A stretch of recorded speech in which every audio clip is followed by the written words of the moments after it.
నమస్తే, welcome to Bharati news. నేను సంజన. ముందుగా హెడ్లైన్స్.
కేసీఆర్ రాష్ట్రాన్ని దివాలా తీయిస్తే సీఎం రేవంత్ రెడ్డి అభివృద్ధి వైపు తీసుకెళ్తున్నారని పీసీసీ అధ్యక్షుడు ఎమ్మెల్సీ మహేష్ కుమార్ గౌడ్ అన్నారు. ప్రజల ఆకాంక్షల మేరకు పాలన సాగుతుందని ఆయన పేర్కొన్నారు. వికారాబాద్ జిల్లా అనంతగిరిలో ఏపీ, తెలంగాణకు చెందిన జిల్లా కాంగ్రెస్ కమిటీ అధ్యక్షులకు ఏర్పాటు చేసిన శిక్షణా శిబిరంలో టీపీసీసీ అధ్యక్షులు ఎమ్మెల్సీ మహేష్ కుమార్ గౌడ్ మాట్లాడుతూ నాణ్యమైన నాయకత్వాన్ని రూపొందించడానికి ఈ శిక్షణ ఎంతో ఉపయోగపడుతుందన్నారు. ఇప్పటికే 14 రాష్ట్రాల్లో ఈ కార్యక్రమం విజయవంతంగా జరిగిందన్నారు. గతంలో బాపట్లలో జరిగిన శిక్షణా శిబిరం నాకు ఎంతగానో దోహదపడిందని గతాన్ని మహేష్ కుమార్ గౌడ్ గుర్తు చేసుకున్నారు. రేవంత్ రెడ్డి నేతృత్వంలో ప్రజల్లో నమ్మకం కలిగించి తెలంగాణలో కాంగ్రెస్ పార్టీ అధికారంలోకి వచ్చిందన్నారు. కేంద్ర మంత్రి కిషన్ రెడ్డి ప్రాతినిధ్యం వహిస్తున్న ఆ పార్లమెంట్ స్థానం పరిధిలోని జూబ్లీహిల్స్ లో జరిగిన ఉప ఎన్నికల్లోని భాజపాకు డిపాజిట్ కూడా దక్కలేదని మహేష్ కుమార్ గౌడ్ పేర్కొన్నారు. ఇటీవల జరిగిన మున్సిపల్ పంచాయతీ ఎన్నికల్లో విజయం సాధించామని, ఆంధ్రప్రదేశ్ రాష్ట్రంలో కాంగ్రెస్ పార్టీ చీకట్ల నుండి వెలుగులోకి రావడానికి సమయం దగ్గరలోనే ఉందని ఆయన చెప్పారు. కార్యక్రమం యొక్క పరిపూర్ణమైన పరిమార్థం తెలియలేదు. ఒక క్వాలిటీ లీడర్షిప్ రావాలి కాబట్టి ఈ ప్రక్రియ ద్వారా జిల్లా కాంగ్రెస్ కమిటీ అధ్యక్షులు ఎన్నుకుంటారనుకున్నాను. కానీ దీంట్లో చాలా లోతైన మతలబు ఉంది. ఇది కేవలం జిల్లా కాంగ్రెస్ కమిటీ అధ్యక్షుల ఎన్నిక ప్రక్రియ కాదు. దీని ద్వారా యావత్ దేశంలో ఒక గొప్ప మార్పుకి, యావత్ దేశంలో కాంగ్రెస్ పార్టీ ప్రతిష్టకి, దాంతోపాటుగా ఒక శక్తివంతమైన నాయకత్వ అన్వేషణ ఈ సంఘటన సృజన్ ద్వారా ప్రారంభమైంది. సచిన్ రావు గారు చెప్పినట్టుగా జిల్లా అధ్యక్షుల ప్రక్రియ, ఎన్నిక ప్రక్రియ అనేది ఆరంభం మాత్రమే. ఖర్గే గారు ప్రకటించినట్టుగా 26-27 సంవత్సరం పరిపూర్ణంగా సంస్థాగత నిర్మాణానికే సమయం కేటాయించడం, ఇంత బిజీ ఉన్న ఖర్గే గారు, రాహుల్ గాంధీ గారు దీనికోసం సమయం ఇవ్వడం అంటే దేశంలో సంస్థాగతంగా పరిపూర్ణ మార్పులకు శ్రీకారం చుట్టే ప్రక్రియ సంఘటన సృజన్. డీసీసీ అధ్యక్షుడు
దాన్ని సద్వినియోగం చేసుకోవాల్సిన అవసరం ఉన్నది.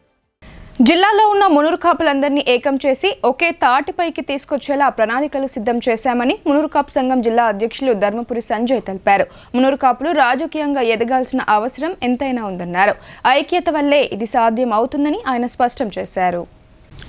నగరంలోని వినాయక్ నగర్లో గల పంచముఖి మునురు కాపు సంఘం నూతన కార్యవర్గ ప్రమాణ స్వీకార కార్యక్రమానికి మునురు కాపు సంఘం జిల్లా అధ్యక్షులు ధర్మపురి సంజయ్ ముఖ్య అతిథిగా హాజరయ్యారు. ఈ సందర్భంగా ఆయన మాట్లాడుతూ పంచముఖి మునురు కాపు సంఘం అభివృద్ధికి కృషి చేస్తానన్నారు. అలాగే జిల్లాలో ఉన్న మునురు కాపులందరినీ ఏకం చేసి ఒకే తాటిపైకి తీసుకొచ్చేలా ప్రణాళికలు రూపొందించామన్నారు. మునురు కాపులు రాజకీయంగా ఎదగాల్సిన అవసరం ఎంతైనా ఉందన్నారు.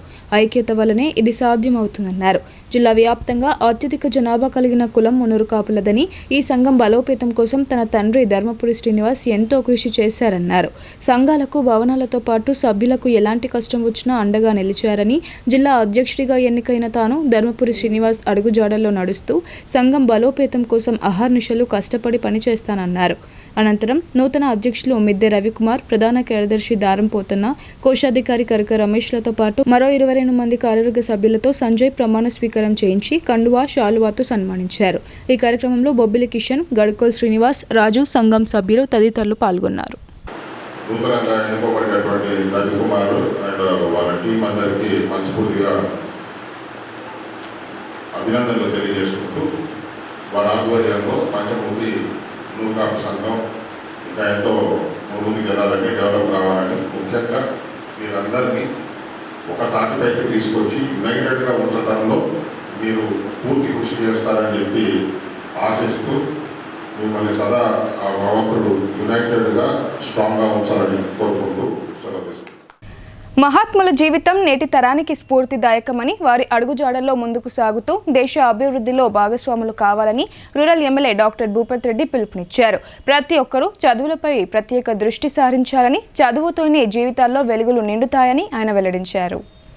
డిచ్పల్లి మండలంలోని బర్దిపూర్ గ్రామంలో మహాత్మా జ్యోతిరావు పూలే అంబేద్కర్ విగ్రహ ప్రతిష్ఠ మహోత్సవానికి ముఖ్య అతిథిగా rural MLA doctor Bhupath Reddy హాజరై విగ్రహాలను ఆవిష్కరించారు.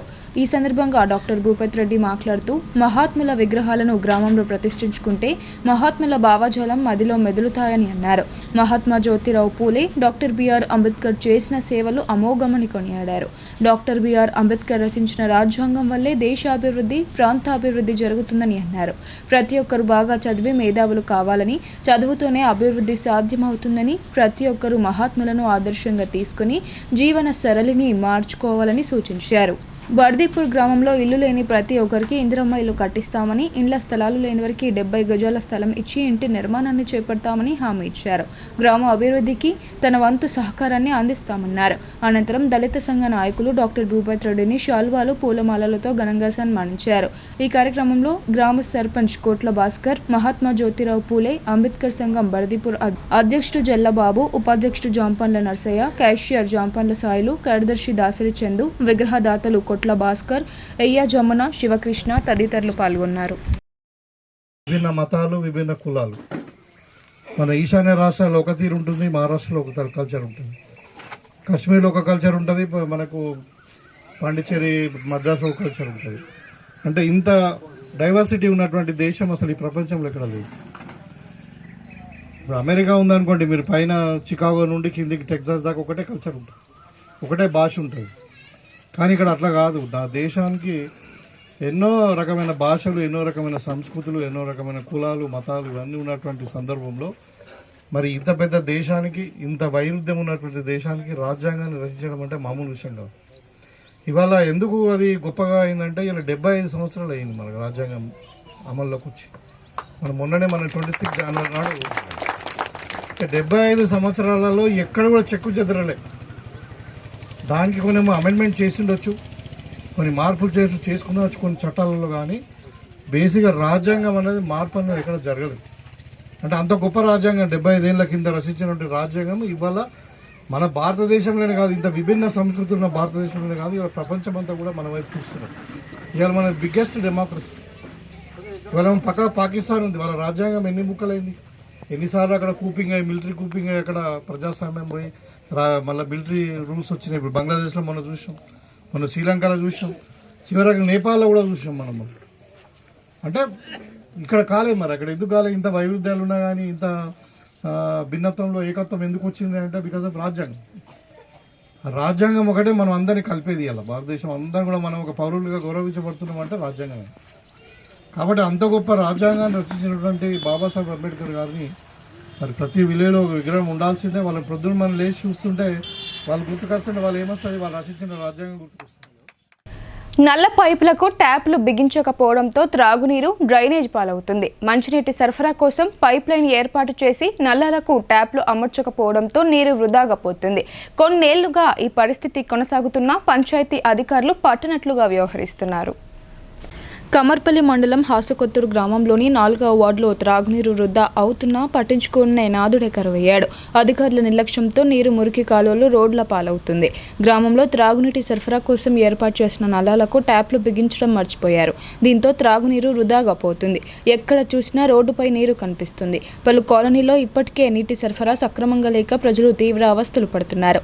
ఇదిలా ఉండగా 4వ వార్డులో ప్రతిరోజు వేల లీటర్ల నీటిని ఇబ్బడి ముబ్బడిగా వృధా చేయడం విస్తుపోయేలా చేస్తుంది. ఇదే పరిస్థితి కొనసాగితే కొన్ని రోజులకు భూగర్భ జలాలు అడగంటే ప్రమాదం ఉంది. ప్రతిరోజు వేలాది లీటర్ల నీరు వృధా అవుతుండడంపై పలువురు ఆందోళన వ్యక్తం చేస్తున్నారు. ఎయిర్ వాల్వుల వద్ద ట్యాప్ ఏర్పాటు చేస్తే నీటిని వినియోగించుకోవడానికి అవకాశం ఉంటుందని స్థానికులు కోరుతున్నారు. బీజేపీ జిల్లా పార్టీ కార్యాలయంలో మన్ కీ బాత్ కార్యక్రమాన్ని అర్బన్ ఎమ్మెల్యే ధన్పాల్ సూర్యనారాయణ వీక్షించారు. ప్రధాని నరేంద్ర మోడీ ఢిల్లీలో చేపట్టిన గ్లోబల్ సమ్మిట్ ద్వారా అనేక దేశాల ప్రతినిధులు స్ఫూర్తి పొందారన్నారు. ప్రధాని నరేంద్ర మోడీ నిర్వహిస్తున్న మన్ కీ బాత్ కార్యక్రమాన్ని అర్బన్ ఎమ్మెల్యే ధన్పాల్ సూర్యనారాయణ ఆదివారం పార్టీ నాయకులు కార్యకర్తలతో కలిసి వీక్షించారు. ఈ సందర్భంగా ఎమ్మెల్యే మాట్లాడుతూ మన్ కీ బాత్ అంటే దేశ ప్రజలతో ప్రధానమంత్రి ప్రత్యక్ష సంభాషణ వేదిక అని అన్నారు. ఈ కార్యక్రమం ద్వారా దేశ అభివృద్ధి, సాంకేతిక పురోగతి, యువతలో స్ఫూర్తి, రైతుల సాధనలు, క్రీడారంగ విజయాలు, సాంస్కృతిక వారసత్వ పరిరక్షణ వంటి అనేక అంశాలపై అవగాహన కలుగుతుందని పేర్కొన్నారు. ప్రత్యేకంగా గ్లోబల్ ఏఐ ఇంపాక్ట్ సమ్మిట్ విజయాన్ని ప్రస్తావిస్తూ భారతదేశం సాంకేతిక రంగంలో ప్రపంచానికి మార్గదర్శిగా నిలిచిందన్నారు. ఏఐ ద్వారా జంతువులకు వైద్యం, రైతులకు పశుసంవర్ధక రంగానికి అందుతున్న సేవలు మరియు ప్రాచీన భారతీయ గ్రంథాలను ఆధునిక సాంకేతికతతో సంరక్షిస్తున్న విధానం దేశ గౌరవాన్ని పెంచుతుందని అభిప్రాయపడ్డారు. అవయవ దానం గురించి ప్రధానమంత్రి ప్రస్తావించిన విషయాలను ఎమ్మెల్యే గుర్తు చేస్తూ అవయవ దానం మహోన్నత సేవ అని ప్రతి ఒక్కరూ అవగాహన పెంపొందించుకోవాలని ఎమ్మెల్యే పిలుపునిచ్చారు.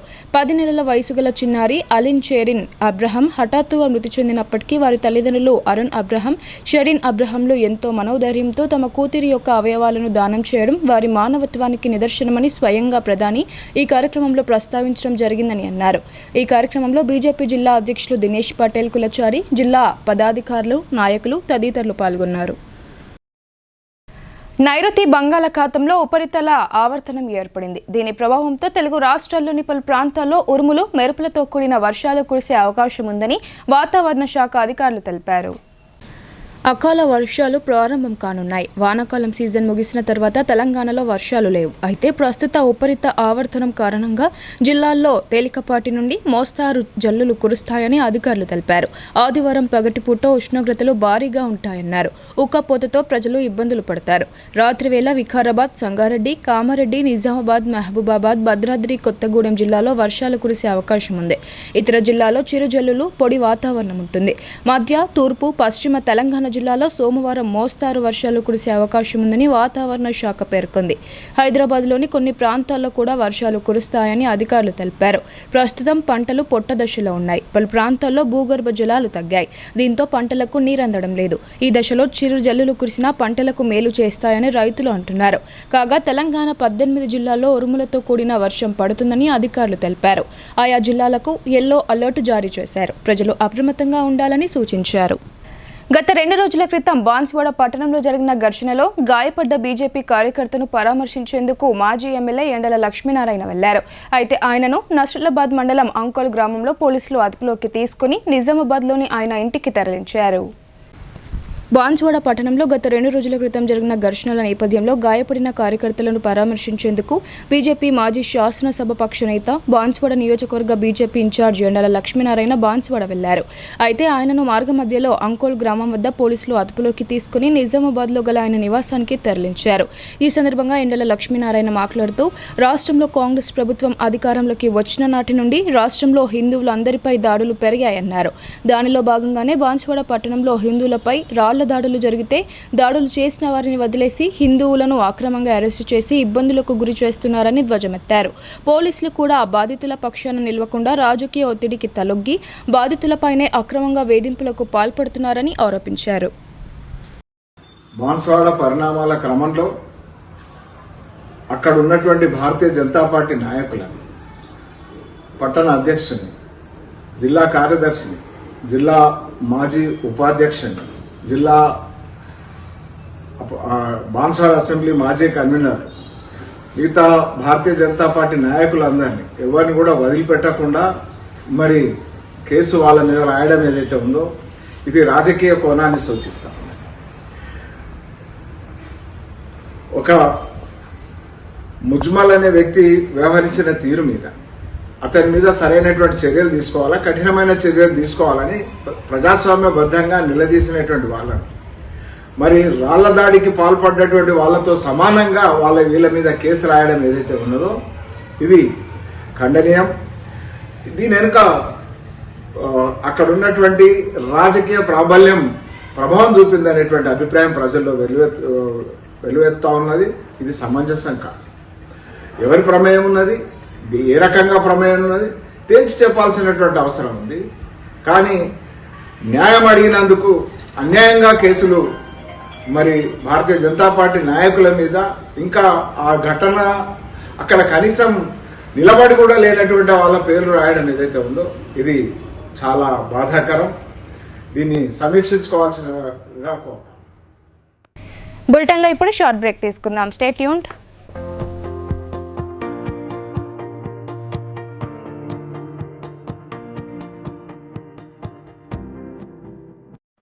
తెలంగాణలో మొట్టమొదటిసారిగా అధునాతన పద్ధతిలో నరాల, మానసిక, sex, alcohol, fits treatment, AC intensive care unit ఇప్పుడు మన నిజామాబాద్ లో doctor B Keshavulu MD psychiatry, Osmania గారి ఆధ్వర్యంలో అన్ని సదుపాయాలు గల అత్యాధునిక అతిపెద్ద హాస్పిటల్ ప్రారంభించబడ్డది. గమనిక, ఆధునిక ఏసీ వార్డు, అత్యంత విశాలమైన భవనం, అన్ని నరాల మానసిక సమస్యలకు మరియు ఆల్కహాల్ ను మాన్పించుటకు అడ్మిషన్స్ సౌకర్యం గల తెలంగాణలోనే అతిపెద్ద hospital doctor Keshavulu hospital, bus stand ఎదురుగా లైన్, ఖలీల్వాడి. తక్కువ ఖర్చుతో హైదరాబాద్ స్థాయి అత్యాధునిక వైద్య సదుపాయం కావాలనుకుంటున్నారా? అయితే సంప్రదించండి బండారి గ్రూప్, విజయలక్ష్మి హాస్పిటల్, ఖలీల్వాడి, నిజామాబాద్. గర్భం దాల్చకపోవడం, గర్భం నిలవకపోవడం, గర్భాశయం ద్వారం మూసుకుపోవడం, గర్భాశయం నందు గోడలు, అండాశయంలో నీటి బుడగలు మొదలగు వ్యాధులకు డాక్టర్ బండారి సుజాత ఎండి డీజీఓ గారు లాప్రోస్కోపీ ద్వారా ప్రత్యేక చికిత్స చేయబడును. గర్భిణీ స్త్రీలలో ఫిట్స్, అధిక రక్తపోటు, ఆస్తమా, మధుమేహం, ఉమ్మనీరు తక్కువ, ట్యూబ్లో ప్రెగ్నెన్సీ వంటి అధిక ప్రమాదకరమైన కేసులకు చికిత్స చేయబడును. Normal delivery, caesarean section, hysterectomy, tubectomy, laparoscopy, hysteroscopy సౌకర్యం కలదు. పిల్లలు పుట్టకుండా ఆపరేషన్ చేసుకున్న వారికి తిరిగి సంతానం కొరకు సంప్రదించగలరు. అందరికీ అందుబాటులో అన్ని రకాల వైద్య సేవలు కలవు. పరిశుభ్రమైన విశాలమైన గదులు, లిఫ్ట్, అధునాతన ఆపరేషన్ థియేటర్, ల్యాబ్, ఫార్మసీ సౌకర్యం కలదు. ప్రతి శుక్రవారం ఉచితంగా చూడబడును. రాష్ట్ర ప్రభుత్వ ఉద్యోగులకు రీయింబర్స్మెంట్ సౌకర్యం కలదు. సంప్రదించండి doctor Bandari Sujatha, Bandari group, Vijayalakshmi hospital, Rajiv Gandhi auditorium దగ్గర, రెడ్ క్రాస్ బ్లడ్ బ్యాంక్ ఎదురు సందులో, Khaleelwadi, Nizam. Welcome back. Maoist party కేంద్ర కమిటీ కార్యదర్శి అగ్రనేత అయిన తిప్పిరి తిరుపతి అలియాస్ దేవ్జీ తెలంగాణ ఎస్ఐలి పోలీసుల ముందు లొంగిపోయినట్లుగా వార్తలు వస్తున్నాయి. మావోయిస్టు విప్లవ ఉద్యమ ప్రస్థానంలో ఈ స్థాయి వ్యక్తిగా ప్రచారం ఉన్నవారు లొంగిపోవడం సంచలనమే. ఆపరేషన్ కగార్ మొదటి విడతలో కొంత విరామం ప్రకటించిన కేంద్ర ప్రభుత్వం రెండవ విడతగా 2 రోజుల క్రితం కగార్ 2 పేరున పోలీసులు కుంబింగులు తీవ్రతరం చేసిన నేపథ్యంలో దేవ్జీ సరెండర్ అయ్యారన్న వార్త దేశవ్యాప్తంగా చర్చనీయాంశంగా మారింది. మావోయిస్టు పార్టీ కేంద్ర కమిటీ ప్రధాన కార్యదర్శి అగ్రనేత తిప్పిరి తిరుపతి అలియాస్ దేవ్జీ జగిత్యాల జిల్లా కొరుట్ల పట్టణానికి చెందినవారు. 1984 ప్రాంతంలో తీవ్రంగా ఉన్న పీపుల్స్ వార్ ఉద్యమానికి ఆకర్షితులై ఉద్యమంలో వెళ్లాడు. అంతకుముందు కాలేజీలో రాడికల్ విద్యార్థి సంఘంలో చురుకుగా పనిచేశాడు. అప్పటి విద్యార్థి రాజకీయాల నేపథ్యంలో ఏబీవీపీ ఆర్ఎస్ మధ్యలో సైద్ధాంతిక వ్యక్తిగత దాడులు జరిగాయి. ఈ నేపథ్యంలో పోలీసులు అరెస్టు చేస్తున్న క్రమంలో రాడికల్ విద్యార్థి సంఘానికి చెందిన కొందరు విద్యార్థులు అండర్ గ్రౌండ్కు వెళ్లిపోయారు. వీరిలో ముక్క వెంకటేశం, ఎండి నిజాముద్దీన్, తిప్పరి తిరుపతి ముఖ్యులు. కొందరు ఉద్యమ నేపథ్యంలో లొంగిపోగా మరికొందరు ఎన్కౌంటర్ కాగా తిప్పి తిరుపతి మట్టుకు కేంద్ర కమిటీ ప్రధాన కార్యదర్శిగా ఎదిగాడన్న ప్రచారం జరిగింది. ఆ స్థాయిలో ఉన్న వ్యక్తి సరెండర్ కావడం అనే సంచలన వార్త ప్రస్తుతం సోషల్ మీడియాలో చక్కర్లు కొడుతోంది. తిప్పిరి తిరుపతి ప్రాణానికి ఎలాంటి హాని తలపెట్టవద్దని ఆయన తమ్ముని కూతురు పత్రికాముఖంగా సోషల్ మీడియా ద్వారా ప్రభుత్వాన్ని వేడుకున్నారు. తిప్పిరి తిరుపతి సరెండర్తో మావోయిస్టు ఉద్యమం అంతిమ దశకు వచ్చిందన్న అంచనాలు వస్తున్నాయి. కేంద్ర కమిటీ సభ్యుడు రాజురెడ్డితో పాటుగా మరో 16 మందితో కలిసి తిరుపతి తెలంగాణ స్పెషల్ బ్రాంచ్ ముందు లొంగిపోగా మిగిలిన మరికొందరు కూడా త్వరలో ప్రభుత్వానికి సరెండర్ అయ్యే అవకాశాలు కల్పిస్తున్నాయన్న వార్తలు వినిపిస్తున్నాయి. తిప్పిరి తిరుపతి అలియాస్ దేవుజీ మా అన్నయ్య సరెండర్ అవుతుందో అనే వార్తలు మీడియాలో వింటూ చూస్తున్నప్పుడు ఎన్నో సంవత్సరాల నుంచి సుదీర్ఘకాలంగా ఎదురు చూస్తున్నటువంటి కళ మేము నెరవేరుతున్నందుకు చాలా సంతోషంగా ఉంది. అతను ఎప్పుడు కలవాలి, ఎప్పుడు చూడాలి అనే ఆతృత మాలో మా కుటుంబానికి ఉన్నది. తనను ఎప్పుడెప్పుడు చూద్దామా అని అనిపిస్తుంది. ఎన్నో ఏళ్ళుగా ఎదురు చూస్తున్నాము. అది నెరవేరే రోజు వచ్చినందుకు చాలా హ్యాపీగా ఉంది. పెద్దనాన్నని ఎప్పుడెప్పుడు చూస్తామని కుటుంబ సభ్యులందరం ఎదురు చూస్తున్నాము. మేము ఎంతో సుదీర్ఘకాలం నుండి వెయిట్ చేస్తున్నాము. తెలంగాణ ఒగ్గు కథను ప్రపంచానికి చాటేలా, తెలంగాణ ఆత్మను ఆవిష్కరించేలా gods in the voice documentary culture film రూపొందించారని తెలంగాణ జాగృతి అధ్యక్షురాలు కల్వకుంట్ల కవిత అన్నారు. హైదరాబాద్లోని బంజారా హిల్స్లో గల తెలంగాణ జాగృతి కార్యాలయంలో డాక్టర్ జి కుమారస్వామి దర్శకత్వంలో రూపొందుతున్న గాడ్స్ ఇన్ ది వాయిస్ టీజర్ను జాగృతి వ్యవస్థాపక అధ్యక్షురాలు కవిత లాంచ్ చేశారు. తెలంగాణ ఒగ్గు కథను అద్భుతమైన డాక్యుమెంటరీగా తెరకెక్కిస్తున్న కుమారస్వామితో పాటు మూవీ టీంను ఆమె అభినందించారు. ఈ సందర్భంగా కవిత మాట్లాడుతూ తెలంగాణ ఉద్యమానికి కళాకారులే ఊపిరి పోశారని గుర్తు చేశారు. ప్రస్తుతం రాష్ట్రంలో అనేక కళలు అంతరించిపోయే పరిస్థితులు ఉన్నాయని, ఈ తరుణంలో ఒగ్గు కథ వైభవాన్ని చాటేందుకు gods in the voice documentary film నిర్మించడం గొప్ప విషయమని అన్నారు. కళాకారులు, చిత్ర పరిశ్రమ ఈ దిశగా నూతన ఒరవడి సృష్టిస్తూ తెలంగాణ సంస్కృతి సాంప్రదాయాలను ప్రతిబింబిస్తూ సినిమాలు, డాక్యుమెంటరీలు నిర్మించాలని కవిత ఆకాంక్షించారు. ఈ కార్యక్రమంలో తెలంగాణ జాగృతి రాష్ట్ర ప్రధాన కార్యదర్శి నవీన్ ఆచారి, మూవీ యూనిట్ సభ్యులు ప్రొఫెసర్ జోలీ, పోతుశెర్రి, మేఘా యాదవ్, మహేశ్వర్, జయదేవ్ యాదవ్, సాయి రుద్రకాంత్ తదితరులు పాల్గొన్నారు. భీమ్గల్ ఆర్టీసీ బస్టాండ్ అలంకారప్రాయంగా మారింది. అధికారుల నిర్లక్ష్యంతో కనీస సౌకర్యాలు కరువై ప్రయాణికులు తీవ్ర ఇబ్బందుల పాలవుతున్నారు. భీమ్గల్ పట్టణంలోని ఆర్టీసీ బస్టాండ్ను అధికారులు ఘనంగా ప్రారంభించినప్పటికీ మౌలిక వసతుల ఏర్పాటును విస్మరించినట్టుగా కనిపిస్తుంది. బస్టాండ్ పరిసరాలు చెత్త కుప్పలు, పిచ్చి మొక్కలతో నిండిపోవడంతో నిర్లక్ష్యానికి నిదర్శనగా మారింది. కాంపౌండ్ అంతా చెత్తతో కప్పబడి ఉండడంతో బస్టాండ్ శోభ కోల్పోయింది. చెత్త కుప్పలు, పిచ్చి మొక్కలను పూర్తిగా తొలగిస్తే బస్టాండ్ తన పూర్తి వైభవంతో కనిపిస్తుందని ప్రజలు భారతీ ఛానల్తో వాపోయారు. అదేవిధంగా టాయిలెట్స్, త్రాగునీటి సౌకర్యాలు లేక ప్రయాణికులు తీవ్ర ఇబ్బందులు పడుతున్నారు. బస్సులు ఎప్పుడు వస్తాయి, ఎప్పుడు బయలుదేరుతాయనే సమాచారం అందక ప్రయాణికులు అయోమయంలో పడుతున్నారు. వెంటనే స్పందించి అవసరమైన మౌలిక వసతులు కల్పించాలని ఆర్టీసీ అధికారులను ప్రయాణికులు కోరుతున్నారు. ప్రయాణికులు మాట్లాడుతూ బస్టాండ్లో ఇతర వసతులు బాగానే ఉన్నప్పటికీ త్రాగునీటి సౌకర్యం, టాయిలెట్ గదులు లేకపోవడం వల్ల తీవ్ర ఇబ్బందులు పడుతున్నామని భారతీ ఛానల్తో తెలిపారు. బస్టాండ్ ఏర్పాటు చేయడం బాగుంది, కానీ ఇక్కడ ఒకటి వాటర్ ఫెసిలిటీ ప్లస్ బాత్రూమ్లు ఇక్కడ స్త్రీలకి అవైలబుల్గా ఉంటే బాగుంటుంది. అంతా బాగుంది. బస్టాండ్ అన్ని ఫెసిలిటీస్ అన్నీ బాగా కరెక్ట్ ఇస్తే బాగుంటుంది. ప్రతి కళాకారుని అభిమానాన్ని చొరగొన్న కీబోర్డ్ అంజన్న అకాల మృతి కళారంగానికే తీరని లోటని ప్రముఖ గాయకుడు, రచయిత శిల్పలింగం అన్నారు. జిల్లాలోని ఏ ప్రాంతంలో కళారూపాలు జరిగినా తన కీబోర్డు వాయిస్తూ ఇంటి పేరుగా కీబోర్డ్ అంజన్నగా మార్చుకున్నాడని నివాళులర్పించారు.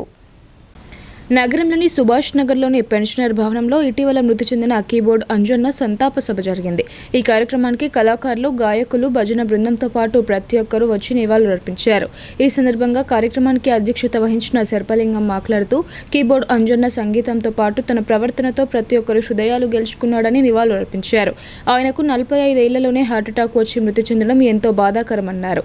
జిల్లాలో ఎక్కడ కూడా నిర్వహించే పలు సాంస్కృతిక కార్యక్రమాల్లో చురుకుగా పాల్గొనే అంజన్న ఆర్కెస్ట్రా కీబోర్డ్ అంజన్నగా పేరు పొందాడని శిల్పలింగం పేర్కొన్నారు. ఈ సంతాప సభకు వచ్చిన కళాకారులు, గాయకులు కీబోర్డ్ అంజన్న చిత్రపటానికి పూలమాలలు వేసి నివాళులర్పించారు. ఈ సంతాప సభకు అంజన్న సతీమణితో పాటు సైతం కుటుంబ సభ్యులతో పూలమాల వేసి నివాళులర్పించారు. ఈ కార్యక్రమంలో అధిక సంఖ్యలో కళాకారులు పాల్గొన్నారు.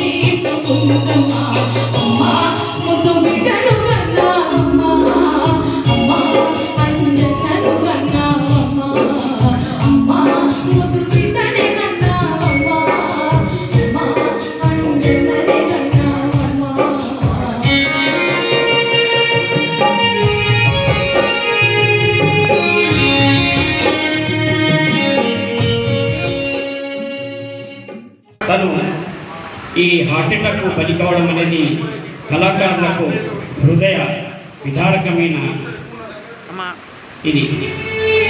కాబట్టి అంజనేయుని అందరూ కూడా మనము ఈరోజు కళాకారులు అందరం ఇక్కడ సమావేశమైన తర్వాత ఏ కళాకారుడి కూడా ఎలాంటి ఆపద వచ్చినా మనమందరం నిలబడాలని ఒక నిర్ణయం చేసుకున్న నిజామాబాద్ కళాకారులకు సకల కళాకారులందరికీ మనము ఒక ధన్యవాదాలు చెప్పాల్సిన అవసరం. దీన్ని ఇంకా ముందు తీసుకెళ్లాలని మనం ఈ ఇంతటితోనే ఆగకుండా. ఇప్పుడు కొన్ని సంక్షిప్త వార్తలు చూద్దాం.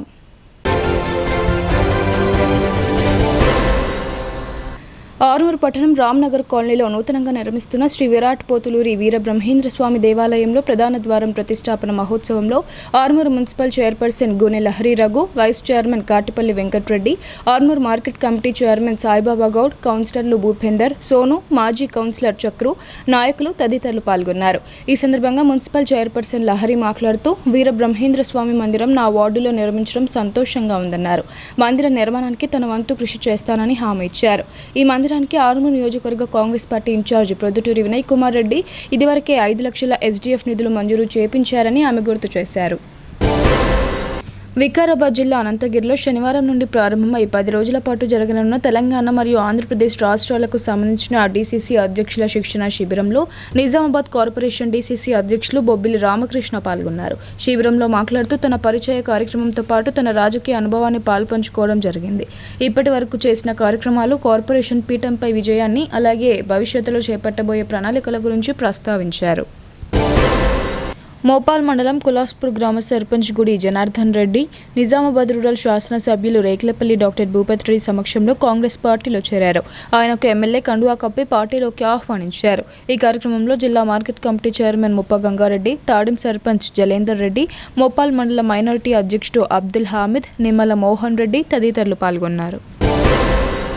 కమ్మర్పల్లి మండల కేంద్రంలోని కేసీఆర్ కాలనీకి చెందిన 75 ఏళ్ల వయసు గల ఎర్రోళ్ల లస్మయ్య రోడ్డు ప్రమాదంలో మృత్యువాత పడ్డారు. టీవీఎస్ ఎక్సెల్ మోపెడ్పై కమ్మర్పల్లికి వెళ్లి తిరిగి వస్తుండగా నేషనల్ హైవే 63 రోడ్డుపై కేసీఆర్ కాలనీ కమాన్ సమీపంలో టాటా టిగోర్ కారు వేగంగా ఢీకొట్టింది. ఈ ప్రమాదంలో లస్మయ్య రోడ్డుపై పడిపోగా తలకు, 2 కాళ్లకు, దవడ, ఎడమ కన్ను పక్కన తీవ్ర గాయాలయ్యాయి. తీవ్ర గాయాలవడంతో ఆయన అక్కడికక్కడే మృతి చెందాడు.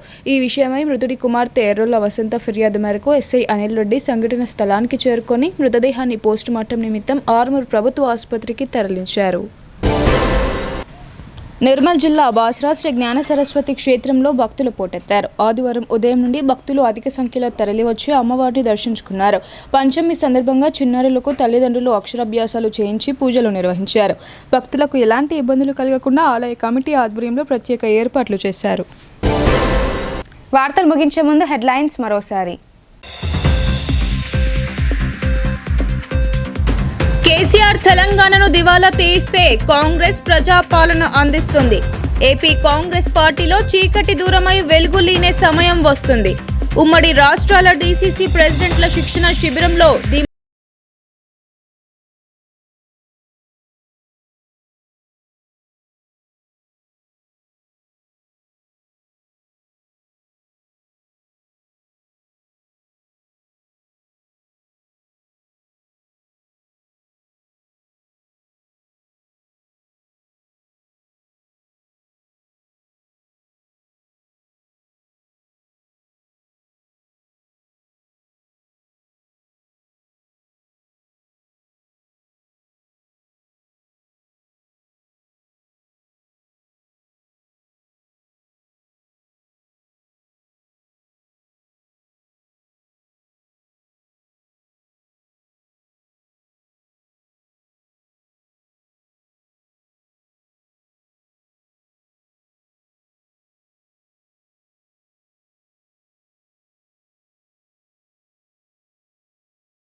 ఇవాళ బులెటిన్ అప్డేట్స్ తిరిగి ప్రసారమయ్యే వార్తల్లో మళ్ళీ కలుద్దాం. అంతవరకు చూస్తూనే ఉండండి మీ భారతీ న్యూస్.